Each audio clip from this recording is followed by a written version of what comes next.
Hey guys, welcome back to my channel I S aspirant Shivangi. So guys, कैसे हैं आप सब? आशा करती हूँ आप सब ठीक होंगे। आप सबकी तैयारी भी बढ़िया चल रही होगी। तो गाइस, मेरी तैयारी भी चल रही है, मतलब ठीक ठाक, जैसा कि चलना चाहिए। और जैसे जैसे मतलब एक एक दिन जा रहा है, मुझे तो बहुत डर लग रहा है गाइस, बहुत ज़्यादा। बट कोई नहीं, मैंने सोचा कि आप सबसे आज बात करते हैं कि कैसे क्या ही आप लोग की तैयारी चल रही है। तो सबसे पहले तो मैं मॉर्निंग में उठी हूँ ना, तो मैंने उठाया है अपना नोट, जो कि काफ़ी ज़्यादा भारी है। मतलब देख के लग रहा है, पता नहीं। आज मैंने ये लिया है कि मैं आज हिस्ट्री पढ़ूंगी पूरे दिन, है ना। हिस्ट्री का मैंने टारगेट लिया हुआ है, पर देखिए क्या ही होता है, कंप्लीट हो पाता है या फिर मैं बोर हो जाती हूँ। क्योंकि मेरा ये रहता है ना, एक सब्जेक्ट लगातार पढ़ के मतलब मैं परेशान हो जाती हूँ, तो मेरे से लगातार तो नहीं हो पाता। बट मैं आज सोच रही हूँ कि अच्छा खासा टाइम दे दूँ हिस्ट्री को, थोड़ा सा एक तरीके से ये लगे कि कवर हो गया। तो हिस्ट्री में मैं आधुनिक भारत कर रही थी कंप्लीट। एक दिन 100 टॉपिक नहीं हो पाता, मतलब अपने टारगेट के हिसाब से अलग अलग चीज़ें। तो यहाँ पे पीवाईक्यूज लेके भी मैं बैठी हुई हूँ, है ना।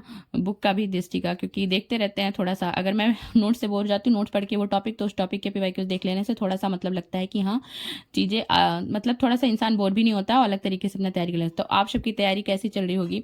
सब लोग, जो लोग 25 में देना चाहते हैं, मुझे पक्का पता है कि मैं उस चीज़ को फेस करूँ ना, तो मैं समझ सकती हूँ। हर स्टूडेंट का बिल्कुल हालत ख़राब हो जाता है ना। आप समझ में ये नहीं आ रहा है कि दिन तो भाग रहा है, पर हमारा टारगेट कंप्लीट हो रहा है कि नहीं, सिलेबस की कितनी चीज़ें हमने पढ़ी हैं, कितनी चीज़ें अभी हमसे छूटी हैं, तो ये सब दिमाग में चलता है। पर आप सब बिल्कुल रिलैक्स होकर एक प्रॉपर स्ट्रेटजी बनाइए एंड उस पर वर्क करिए। जो भी चीज़ें आपको लगे, जैसे देखिए पीटी में मुझे ऐसा लगता है ना कि पॉलिटी का काफ़ी ज़्यादा रोल है। पॉलिटी हो गया, हिस्ट्री हो गया, हिस्ट्री में प्राचीन भारत और आधुनिक भारत का काफ़ी ज़्यादा रहता है ना। उसके बाद साइंस एंड टेक्नोलॉजी हो गया, एनवायरमेंट एंड इकोलॉजी, ज्योग्राफी अच्छा खासा पोर्शन है। तो मतलब ये टॉपिक पीटी के लिए, जैसे भी आपको पता है कि बहुत ज़्यादा इंपॉर्टेंट है, तो इन सब पे फोकस करते रहिए आप सब। बाकी गाइज देखिए, हमारा काम होता है ना 100% देना। हम डेली कंसिस्टेंसी के साथ अपना 100% दे रहे हैं, मेहनत कर रहे हैं। बाकी मेहनत का फल भगवान भी देते हैं, ऐसी बात नहीं है। हो सकता है थोड़े लेट से मिले, तो आप अपना 100% दीजिए, अपनी स्टडी अच्छे से करिए। थोड़ा सा ठंडक के मौसम में ना आलस हर स्टूडेंट को आता है, मतलब बिल्कुल हालत ख़राब हो जाती है। मन करता है कि बस बिल्कुल ब्लैंकेट में चुपचाप नींद ले लो, सो जाओ आराम से, है ना। तो चीज़ें रहती हैं। आज मैं उतना जल्दी नहीं उठ पाई थी, मैं 4 से 5 बजे के बीच में उठी थी गाइज। तो यही रहता है मेरा, कुछ देर ऐसे कुछ देर वैसे। थोड़ा सा पता नहीं क्या हुआ है ना, मेरे गले में भी काफ़ी ज़्यादा दर्द है था।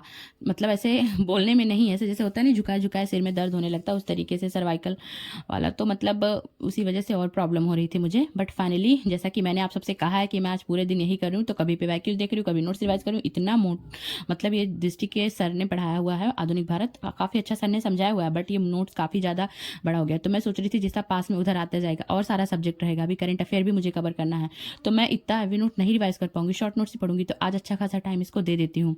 तो मतलब वही चल रहा है गाइज अभी मेरा, आप सब देख सकते हैं इतने टाइम से। तो मैं, क्योंकि टारगेट है इसको आज कंप्लीट करना, इसी वजह से। ये कुछ था जो कि मैंने आपके साथ शेयर किया, जैसा कि मैं डेली करती हूँ। बट मैं आप सबसे कहने वाली थी कि जैसे देखिए एग्जाम पास में आ रहा है ना, तो वो एस्पिरेंट जिसकी प्रिपरेशन थोड़ी अच्छी है, वो लोग भी परेशान रहते हैं, या फिर जिनकी प्रिपरेशन अभी बिल्कुल मतलब ऐसा लग रहा है कि उनको नहीं तैयार है उनका सिलेबस, वो भी परेशान रहते हैं। बट मैं आपसे यही कहना चाहूँगी कि जैसे देखिए, दोनों चीज़ें, दोनों एस्पिरेंट का मतलब रहता है, बट अब जितना टाइम है उसमें आपको अपनी चीज़ें जो है ना, वो एक प्रॉपर तरीका अपनाना चाहिए, प्रॉपर स्ट्रेटजी अपनानी चाहिए। जैसे कि मतलब ऐसा ऐसा होता है किसी का कि 50% चीज़ें उसने मेंस की तैयार करी हैं, और 50% मतलब अभी पीटी में समझ ही नहीं आ रहा कि क्या क्या पढ़े, कैसे क्या। तो आप अपना जो भी आपका है ना सबसे स्ट्रांग, जैसे मतलब कि जो आपका सब्जेक्ट ऐसा है कि ज़्यादा तैयार है, उसको अभी साइड कर दीजिए।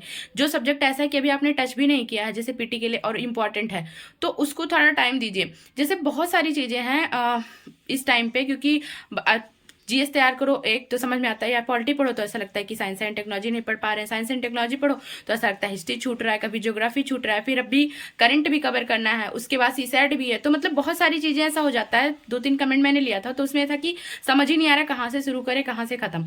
तो मैं आप सबसे बस यही कहना चाहूँगी कि देखिए, ऐसे मतलब बहुत ज़्यादा परेशान हो जाने से कुछ भी चीज़ें नहीं होंगी, है ना। आप अपने पास जो भी डे बचा हुआ है, जितने भी दिन आपके पास है, उसके डे वाइज टारगेट अपना डिसाइड कर लीजिए।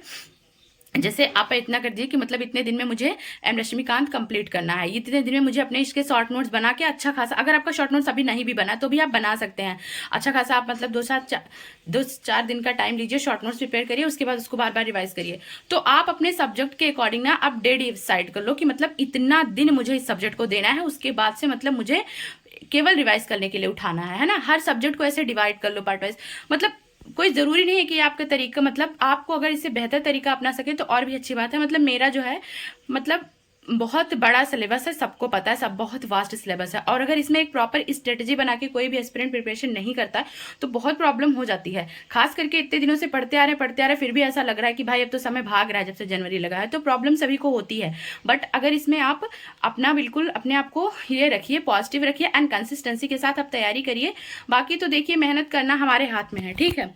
क्या होगा क्या नहीं होगा वो तो बात की बात है, लेकिन अभी जो आपके पास है एक एस्पिरेंट के लिए वो यही है कि आप अपना 100% दीजिए किसी भी चीज को। यार मुझे ऐसा लगता है ना कि अगर आप 100% देते हो ना तो कम से कम ये चीज तो नहीं रहती कि यार मैंने नहीं कर, मतलब मैं नहीं कर पाया या मुझे से ऐसी गलती होगी।